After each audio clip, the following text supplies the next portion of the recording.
This week on our E100 readings, we were looking at the rise of Israel as a nation. So we looked at the call of Samuel, the last judge, and sort of one of the first prophets. We looked at the story of Saul being chosen, and sort of this really interesting story of looking for donkeys and hiding in the baggage, and just this wonderful narrative details that are kind of fun. We looked at the famous story of David and Goliath, and David being identified as this eighth son of Jesse. That's kind of interesting. David and Saul, their rivalry, if you can call it that, and David chasing after Saul, and then Saul's death eventually, and David being proclaimed as king in 2 Samuel. So a lot of ground. We covered a lot of ground in our readings. And so whenever we do that, I like to say, okay, well, sort of step back. Where are we? What's going on? What's the big picture? And so this transition in Israel is a transition from the old social order to the new social order. From the time when Israel was sort of loosely federalized tribes, each designated their own territory. So according to the different tribes of Israel, and so the transition from that to a more centralized and united nation. So the transition from the story of Judges that we talked about last week to Israel having a king. And so this happens in the midst of this because Israel is under pressure. Right now. So and that's all I'm going to sing today. So there is external pressure and there is internal pressure happening. The external pressure upon these loosely federated tribes of Israel is coming primarily from the Philistines. These are sort of folks who are kind of new to the scene in the Middle East right around this time. Perhaps many scholars think they were sort of sea peoples, maybe from the Aegean at some point, sort of over by Greece, somewhere there. A lot of scholars think that they kind of tried to settle down in Egypt. Egypt is one of the superpowers of the day. That didn't work so well. So they were unsuccessful in that, and they established instead 5 major cities on the plain, sort of close to where modern day Gaza would be, near the Mediterranean Sea. And then they start encroaching on the southern and eastern territories of the tribes of Israel. And they keep pushing closer and closer toward the hill country, and all of these battles, all this go-between that we read about in, especially some in Judges, towards the end of Judges, and then with Saul and David and Samuel fighting against the Philistines.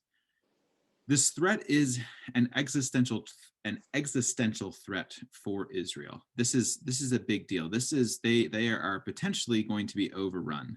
And some of their areas are overrun. The Philistines come into power and occupy. They have better weaponry. They enforce a monopoly on iron, and iron is better than stone or bronze for making things that are really good at killing people. So they have better weaponry. They have better military tactics, and they worshipped Dagon, or Dagon was one of their main gods, not Yahweh. They were Samson's main adversaries, and they were Samuel's main adversaries, and Saul's and David's. This external pressure that the Philistines were applying. And then there was also this internal pressure amongst the society itself, right? What does society look like at the end of Judges? Not awesome. And that's an understatement. So we have basically civil war. We have tribes going to war against each other. We have all kinds of really, really terrible things going on. Um, so that's sort of what's happening amidst the tribes. Also at this time, towns and cities are becoming more established. They're getting built up a little bit more. There's a consolidation of some of the resources into slightly more centralized areas. Religiously, the worship is centered on Shiloh, which is a little bit further north. That's where the tabernacle is. It's a non-exclusive center of Israelite worship at this point, so people are still worshiping other places as well. But Shiloh is the big one. And we read in the opening chapters of Samuel that Eli, who is one of the priests at Shiloh, and he's basically seems like a pretty good guy. But his sons, on the other hand, are not. They are doing all kinds of terrible stuff. They are perverting the priesthood. They are stealing the choicest bits of the sacrifices for their own nourishment, or if you can even call it that, their own gorging is probably a better word. They're sexually abusing young women who come to offer sacrifices. They are doing all kinds of things that are profaning the worship that Israel is trying to make, and as they try to follow Yahweh. And then this sort of last comment is that God seems to kind of be absent. There's this phrase, the word of the Lord was not really known in the land in the time of Eli, this time that we're talking about. So Israel is facing all this pressure, and they're kind of waiting. They're kind of saying, what are we going to do next? We're not totally sure, but life is not looking great right now.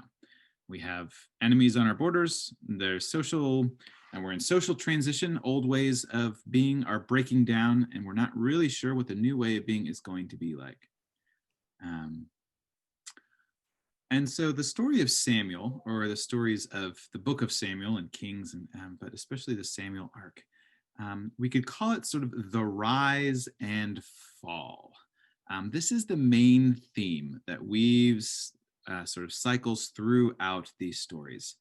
The rise and the fall. So we hear about the rise of Samuel, and that is sort of juxtaposed against the fall of Eli and Eli's house. And we have the rise of Saul, the rise of the monarchy, and that's juxtaposed against the fall of people's allegiance to Yahweh, seems to fall away. And of course, then the rise of David and the fall of Saul, happening at basically the same time. But against that sort of macro level, First Samuel, and I love this, First Samuel starts with a family. And this is wonderful. This is a reminder that so often in the story of salvation, God starts with a family. So remember Ruth, right? Ruth is all about a family. And even a little bit further, right? Abraham, the story of Abraham being chosen. This is a story of a family. Or Noah, right? There's a family at the center of salvation. Salvation seems to start with a particular family.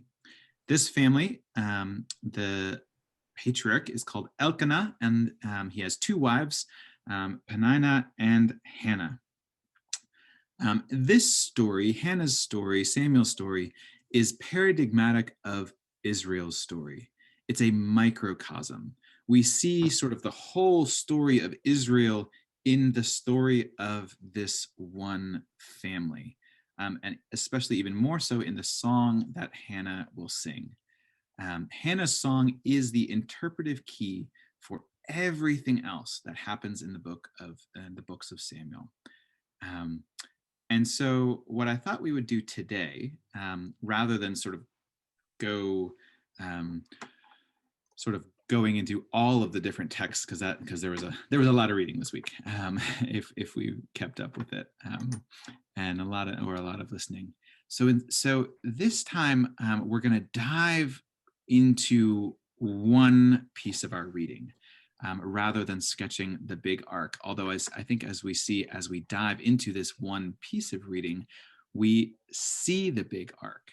And specifically, we're going to look at Hannah's song in 1 Samuel chapter 2. And it's important to remember that this is a song.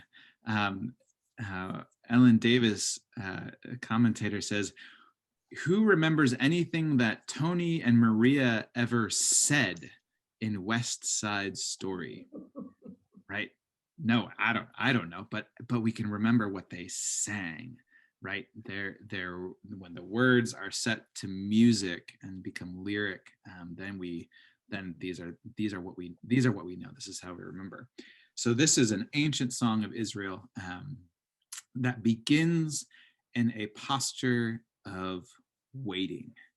This is the context for this song. Just as Israel is waiting, Hannah is waiting, and it's not just everything will be fine. She's waiting in the midst of barrenness. Hannah has no children. She's married to a man of pretty substantial and high pedigree. Elkanah has famous ancestors, but she is not able to have children at this point. And what's worse, she has a rival, Penina, who is proud and merciless in her mockery. She's digging at her constantly. Hannah is distraught. She's depressed. She can't eat. And so on one of her trips to Shiloh, she makes a vow to dedicate any child that she would have to the service of Yahweh. I was sort of interested, so I did a little bit of just a quick Google. The CDC estimates that about 12% of American women struggle with infertility. And it's about 9 or 10% of men as well. In addition to that, between 10 and 15% of known pregnancies end in miscarriage. So Hannah's situation is not very far out there. It is not. It is known in our context, and it's been known in every history and every culture since as long as we've been doing history. The key phrase in the story of Hannah before we get to the song is "the Lord remembered Hannah." This is the key phrase, one of the key phrases of salvation in the Old Testament. It's also one of the key phrases of supplication, especially in the Psalms of Lament. Lord, have you forgotten us? Will you please remember us? When you're reading along in the narrative and you hear the Lord remembered, things are about to happen. It's going to get exciting. She gives birth to a son. She fulfills her vow by bringing Samuel to Eli to serve Yahweh at Shiloh. This is a similar sort of parallel story to Samson, who we talked about.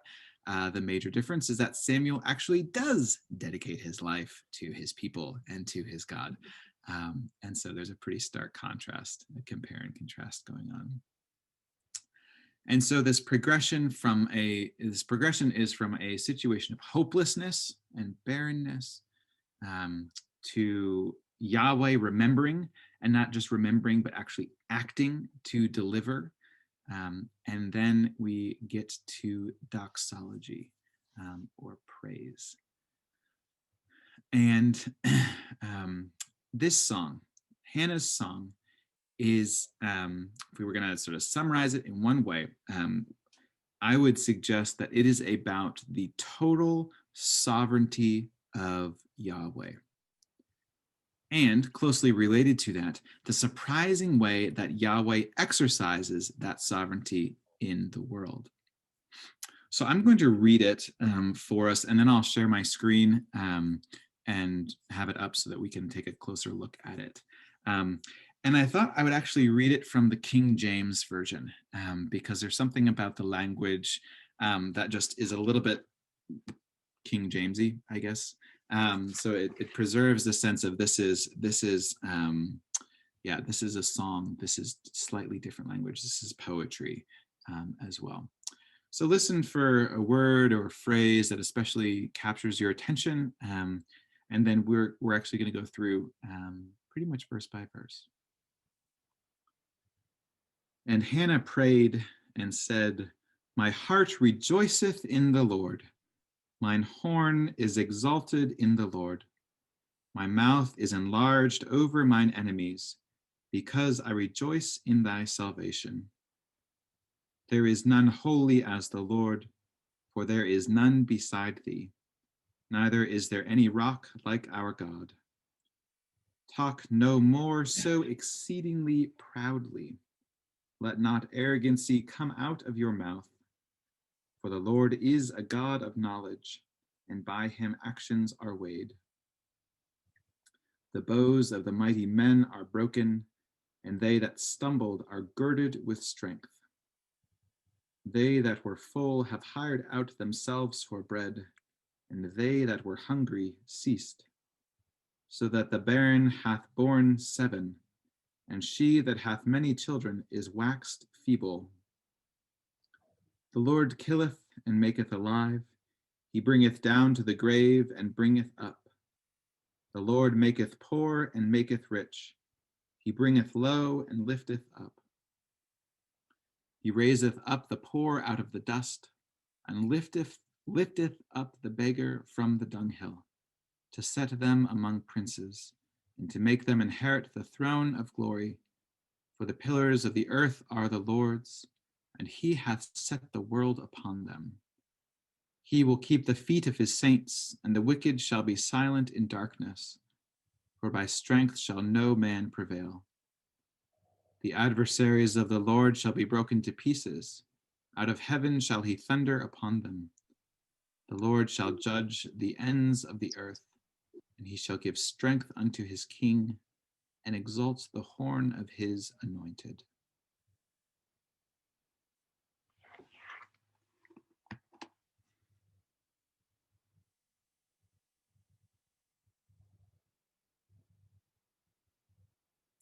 Let's see. You see that? Mm-hmm. Great. So this is a really wonderful song, and it's worth digging into a bit. So in verse 1, we see a contrast. Hannah begins by saying, my heart rejoiceth in the Lord, mine horn, my mouth, etc. And then that's contrasted with your salvation, God's salvation. Hannah has joy, and that joy is because of Yahweh's power, not her power. She has joy, but it's all about Yahweh acting. And then immediately verse 2, the key word that is repeated multiple times, and this is, so it's important, is none. There is none holy as the Lord. There is none beside thee, neither is there any rock. None. Yahweh alone has power, and not just power, has will to intervene for those who have no hope. And then sort of that's the prelude, and we get into verses 3 through 8 here, and this is God in action.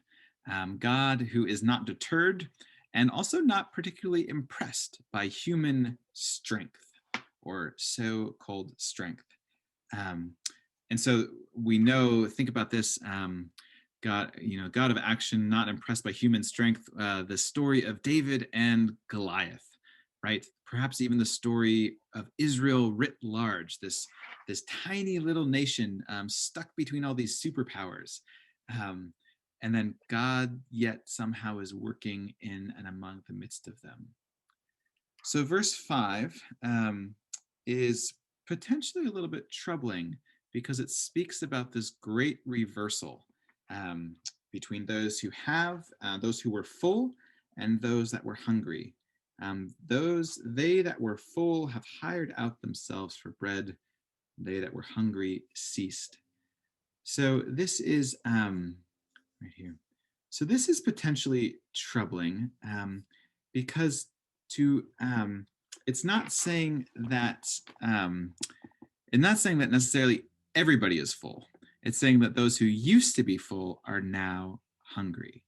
Um, and yet Hannah is speaking to the reality that the folks who are currently full, to be full while others are hungry, is a problem. That is not the way that things are supposed to be. And perhaps in verses 5 and 6, to the full, it depends perhaps on how we are, what the perspective that we are bringing to this story would be. So to the full, to the people who are currently satiated, this seems arbitrary. This seems potentially arbitrary. This seems mean. This seems unfair. But to the hungry or to the barren, this carries hope. And that hope extends in verse 6, at least, perhaps even beyond death. The Lord bringeth up, the Lord makes alive, perhaps even they that have already died. Is there the hope of resurrection even in verse 6? Ancient Israel did not have a coherent belief in life after death at this point when this was written. And yet, here and in other songs, especially songs and psalms, we see seeds of a resurrection hope. And that resurrection hope comes to the fore when the poet is ruminating on who Yahweh is. God, you're the God who seems to be bringing life out of death. And so, does maybe that mean that that would happen after our own deaths too? Verses 7 and 8 are pretty revolutionary. The Lord maketh poor and maketh rich. He bringeth low, he lifteth up. So this resurrection faith that is hinted at in verse 6, Walter Brueggemann calls this the dangerous social implications of resurrection faith. That Yahweh is in the business of lifting, exalting the lowly, and humbling the proud. So think about, so this story sort of telescopes out. So in the immediate narrative context, Hannah was lowly and is exalted. Peninnah is haughty and proud and is humbled.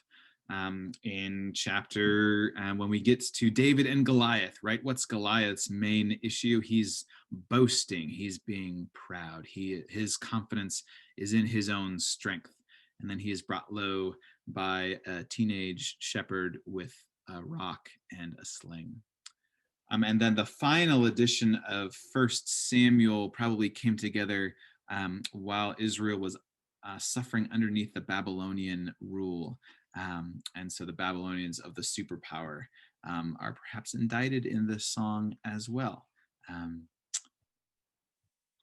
And the reason that God can do this, we see in verse 8. The pillars of the Lord are the Lord, or the pillars of the earth are the Lord's, right here. And he hath set the world upon them. The pillars of the earth are the Lord's. This is a declaration of Yahweh's sovereignty. Yahweh need not bow before, yield to, or defer to any prince or noble. This is Walter Brueggemann again. Yahweh need not conform to any legitimated social arrangement. Yahweh, if he has the pillars of the earth under his control, is free to reorder the earth and will do so on behalf of the marginal. The hope for the marginal is in fact rooted in Hannah's song, rooted in the power, the very power that holds the world together. That is extraordinary. And so this gets us to verses 9 and 10. And this disruption looks is troubling. Not troubling, perhaps. This disruption is of the poor being exalted and the humble being, and the proud being humbled. Looks like Yahweh's thundering judgment manifesting, and it manifests as distinguishing the good from the wicked, the saints from the adversaries. And then what happens? What happens here? The proud, those who think themselves high and lofty, those who are content to be full while others are hungry, in short, those who trust in their own strength, will find it wanting when compared to the judging, ruling power of the one God. And then this ends on kind of a little bit of a remarkable note, because there's a reference to a king. He shall give strength unto his king and exalt the horn of his anointed. That's parallelism. Those that we're talking about the same thing, because Israel doesn't have a king yet. They're waiting for a king. And so what's happening here is that Hannah, and through that Yahweh is, Yahweh is talking about what kind of king should be, what kind of king Yahweh would like there to be, if there's going to be a king at all. Yahweh's king will be an agent to make this happen, to be like Yahweh. Yahweh's king will be an agent for the poor, for the hungry, for the needy, for the barren.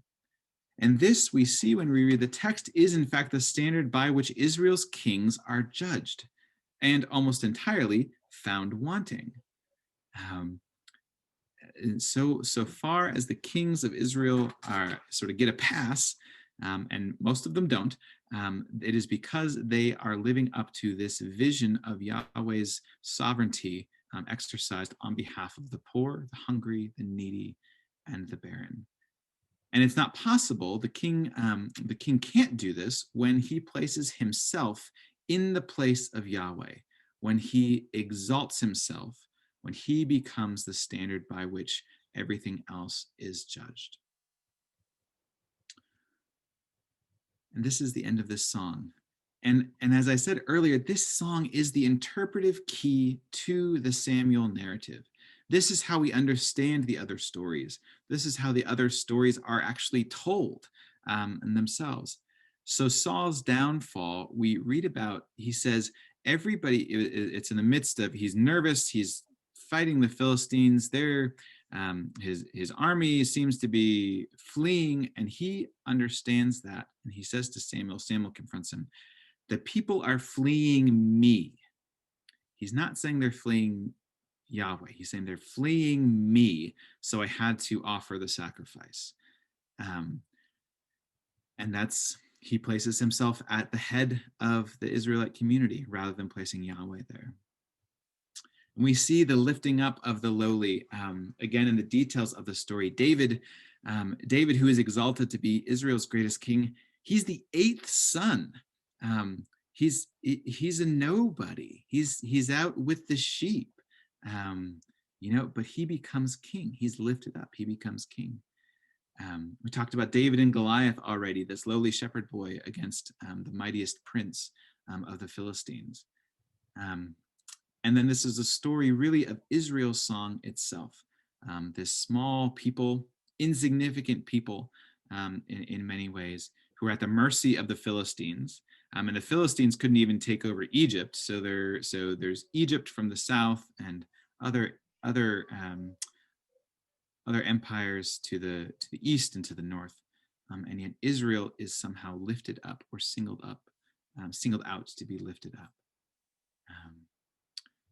One final note, and then I'd love to have a little bit of conversation, see what struck you all.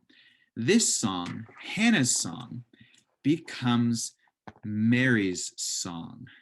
It becomes the Magnificat. Mary appropriates this and changes it a little bit.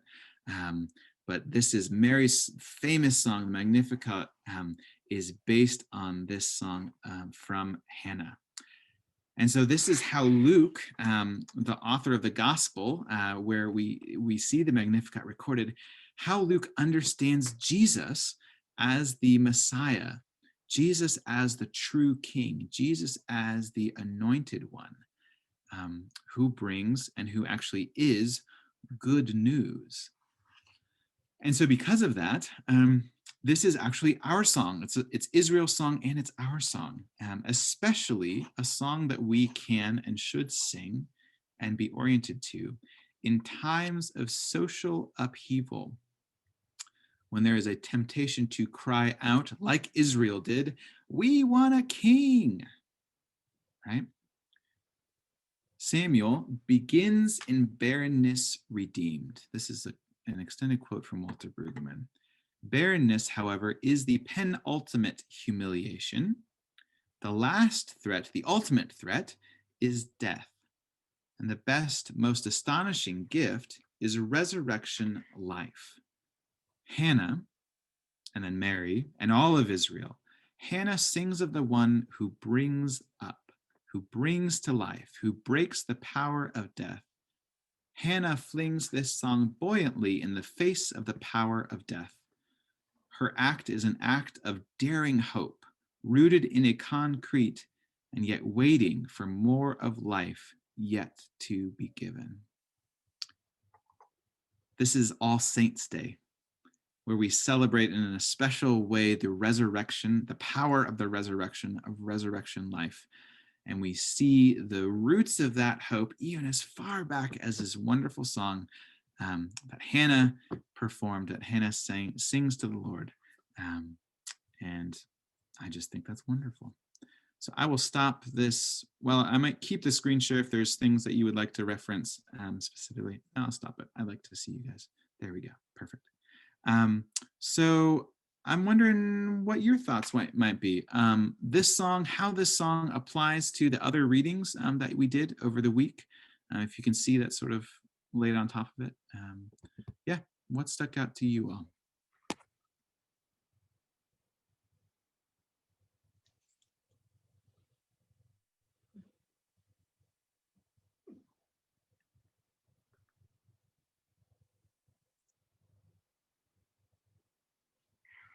Our 5:15 prayer time group this week was interested to read the covenant that God made with David. I think this is Friday. And this covenant seemed different than the other covenants that we've read this fall in E100. You know, the covenant or the first promise that God made to Adam and Eve, be fruitful and multiply. The promise to Abram, your family is blessed to be a blessing to all the nations. So this kind of universal promise, and again to the family as it descends from Abraham through the generations. You're blessed to be a blessing to all the nations of the world. And then this covenant with David, as he becomes a new kind of king, a prototype for a king, it seems like a promise to the household in a different way. I will be with you, with your household, and I will still through you make the nations great. But it seems like more of a specific promise to this household, this particular nation that has now been created.